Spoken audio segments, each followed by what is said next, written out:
Hello guys, welcome to cloud learning channel. So आज की video में हम बात कर रहे थे AWS के।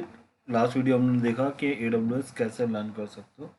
मैंने आपको कोर्स का लिंक भी दिया था अपने, जिसमें आप सेल्फ लर्निंग कोर्स कर सकते हो और इजीली उसमें आप ट्रेनर सपोर्ट भी आपको मिलता है ना। एवरी वीक आपको ट्रेनर सपोर्ट भी मिलता है। उसी सीरीज़ को आगे बढ़ाते हुए हम अभी कोशिश करेंगे कि AWS की जितनी भी इम्पोर्टेंट सर्विसेज हैं वो कवर कर लें, जो डिफरेंट सर्टिफिकेशंस में काम आती हैं। ठीक है, तो मैं अगर AWS की सॉल्यूशन आर्किटेक्ट एसोसिएट सर्टिफिकेशन की बात कर रहे हैं वो भी, और उसके लिए अगर मैं बात करता हूँ आपसे, तो अभी हमारे पास जो पहली सर्विस है जो हमको लर्न करना रहता है वो है EC2। ठीक है, तो EC2 है आपका सर्वर वर्चुअल मशीन, जिसको आप बोलते हैं एज़्योर में आप वर्चुअल मशीन बोलते हो, राइट। गूगल में भी आप आई थिंक वर्चुअल सर्वर बोलते हो, और यहाँ पे आप इसको बोलते हो EC2। तो ये सर्विस आपको स्टार्ट करनी पड़ती है।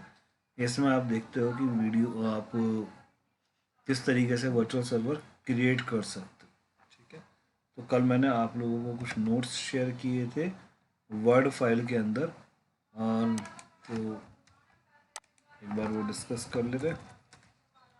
आपकी कुछ भी क्वेरीज हो या कुछ क्वेश्चंस हो तो आप मुझे इस कमेंट सेक्शन में बोल सकते हो, या मुझे आप व्हाट्सएप पे कनेक्ट कर सकते हो डायरेक्ट नंबर पे। डिटेल्स आपको डिस्क्रिप्शन में मिल जाती हैं। ठीक है, तो पहली सर्विस जैसा हमने बोला EC2 है। EC2 मतलब इलास्टिक कंप्यूट क्लाउड। ये सर्विस क्या काम करती है? वर्चुअल सर्विस आपको प्रोवाइड करती है। ठीक है, की फीचर्स क्या हैं? की फीचर्स हैं कि भाई आप इजीली सर्वर्स क्रिएट कर सकते हो। एजाइल है, बड़ी इजीली आप इसको नया सर्वर क्रिएट कर सकते हो, रिमूव कर सकते हो, राइट, डीकमीशन कर सकते हो। जो भी आप यूज़ करते हो उसी का आपका पे करना है।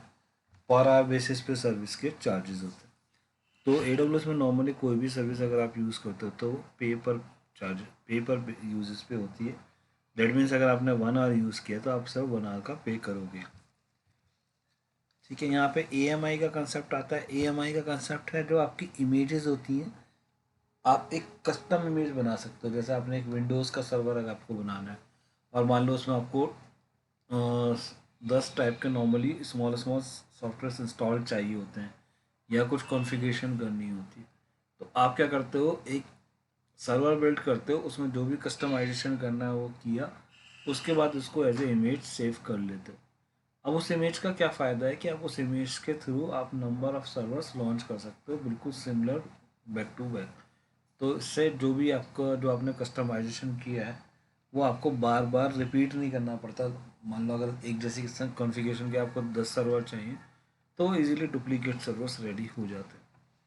यहाँ पे स्टोरेज बढ़ाना, CPU बढ़ाना, मेमोरी बढ़ाना काफ़ी आसान है क्योंकि ये फ्लेक्सिबल है, और सर्वर आपको सिर्फ शट डाउन करना पड़ता है एक बार और रिस्टार्ट करना पड़ता है, बट उसके बाद आप उसमें मेमोरी या डिस्क आप चेंज कर सकते हो। स्टोरेज तो आप at the time of go भी रन कर सकते हो, मतलब आपको सर्वर शट डाउन करने का भी ज़रूरत नहीं है। अगर मैं EC2 इंस्टांस टाइप की बात करता हूँ तो यहाँ पे आपके पास एक जनरल पर्पज़ मशीन्स हैं, कंप्यूट ऑप्टिमाइज हैं, मेमोरी ऑप्टिमाइज हैं, स्टोरेज ऑप्टिमाइज हैं, एंड एक्सलेटेड कंप्यूट है। तो जैसा कि नाम से ही क्लियर है, जनरल पर्पज़ मतलब रेगुलर यूज़ के लिए T3 की कैटेगरी के नॉर्मली सर्वर्स, और M कैटेगरी के सर्वर्स जो मशीन्स हैं वो आपका जनरल पर्पज़ में यूजली यूज़ होता है। कंप्यूट ऑप्टिमाइज में अगर आप बातें हो तो कंप्यूट ऑप्टिमाइज में आपको C कैटेगरी मिल जाएगी। कंप्यूट ऑप्टिमाइज का मतलब है प्रोसेसर ज़्यादा होंगे, मेमोरी का रेशो कम होगा। मीन्स नॉर्मली डबल रेशो रहता है। अगर आपके 10 प्रोसेसर हैं तो 20 GB रैम होगा या मेमोरी होगा। नॉर्मल जनरल पर्पज़ में 4 टाइम्स का डिफरेंस होता है। तो उसमें क्या होता है कि अगर आपके पास 4 CPU है तो 16 GB रैम होगा, बट यहाँ पे क्या है, अगर 4 CPU है तो कंप्यूटर में 8 GB रैम होगा। ठीक है, मेमोरी ऑप्टिमाइज मशीन का एग्जांपल अगर मैं बोलूँ तो R कैटेगरी की जितनी मशीन हैं यूजुअली ये AC में ही है, और इसमें क्या होता है कि अगर आपको रेशो जो है वो 8 टाइम्स हो जाता है, तो मतलब अगर 4 CPU है तो 4 × 8 24 GB रैम होगा। दैट मीन्स ये मेमोरी पे ज़्यादा फोकस करती है। तो कई बार अगर आपको इन फ्लैश मेमोरी ज़्यादा चाहिए तो आप इन इंस्टांस के लिए जा सकते हो। Then again storage optimise, definitely storage पे ज़्यादा फोकस है और ये i3 और D2 कैटेगरी की है। सिमिलर वे में अगर आपको ग्राफिक कार्ड्स चाहिए मशीन्स में और ग्राफिक कार्ड हैवी चाहिए जो वीडियो प्रोसेसिंग का काम ज़्यादा हो, इस तरीके के यूज़ केसेस में आपके पास एक्सेलरेटेड कंप्यूटिंग मशीन्स में है जो P3 G4 इसी कैटेगरी में आती हैं। General purpose machines normally web servers और डेव टेस्ट एनवायरनमेंट के लिए ज़्यादा यूज़ होती हैं। कंप्यूट ऑप्टिमाइज प्रोडक्शन में भी यूज़ होती हैं। हाई परफॉर्मेंस कंप्यूटिंग जहाँ चाहिए होती है, गेमिंग या साइंटिफिक मॉडलिंग एप्लीकेशंस जहाँ पर चाहिए होती हैं वहाँ पे यूज़ होती है। मेमोरी यूटिलाइजेशन जहाँ पे मेमोरी यूटिलाइजेशन ज़्यादा है, like big data database kind of things में राइट ज़्यादा यूज़ होता है और रियल टाइम एनालिटिक्स में ज़्यादा यूज़ होता है। स्टोरेज ऑप्टिमाइज जहाँ पे हाई आई इनपुट आउटपुट पर सेकंड का हो या फिर डीबी डेटाबेस से रिलेटेड अगर ज़्यादा क्वेरीज हैं तो वहाँ पे आप जाते हो।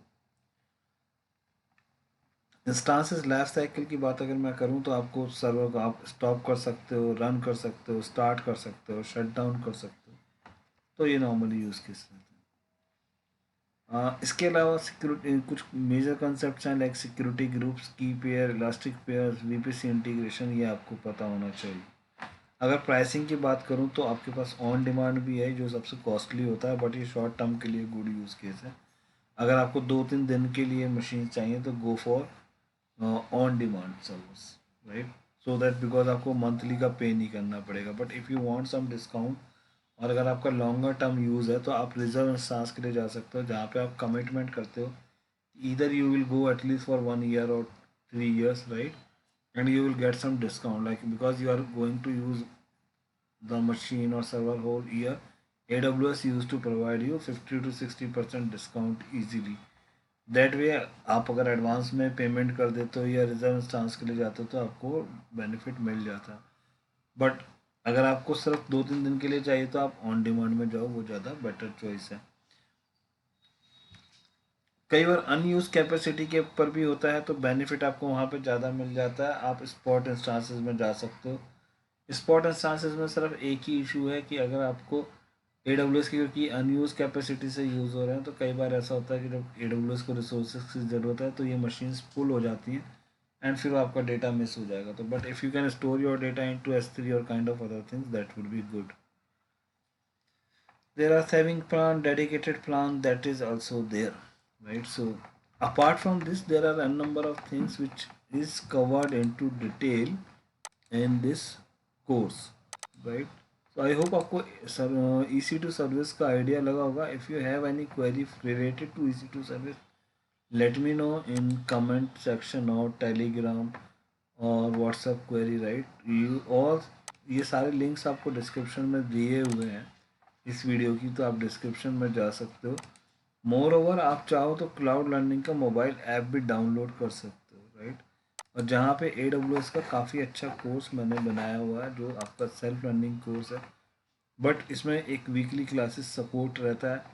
तो कभी भी आपको कुछ डाउट्स हैं, अगर आपको कुछ क्वेरी आ रही है तो आपको यहाँ से इजीली आंसर्ड हो जाती है। अगर मैं तो आप देख सकते हो कंटेंट यहाँ पे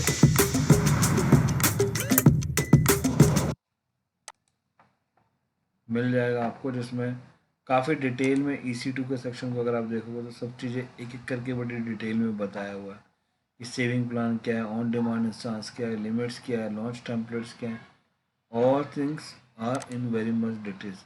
और ऐसा सिर्फ EC2 सर्विस के साथ नहीं है, बाकी सारे पार्ट भी like EBS, load balancer, DNS, storage and all other services are covered here.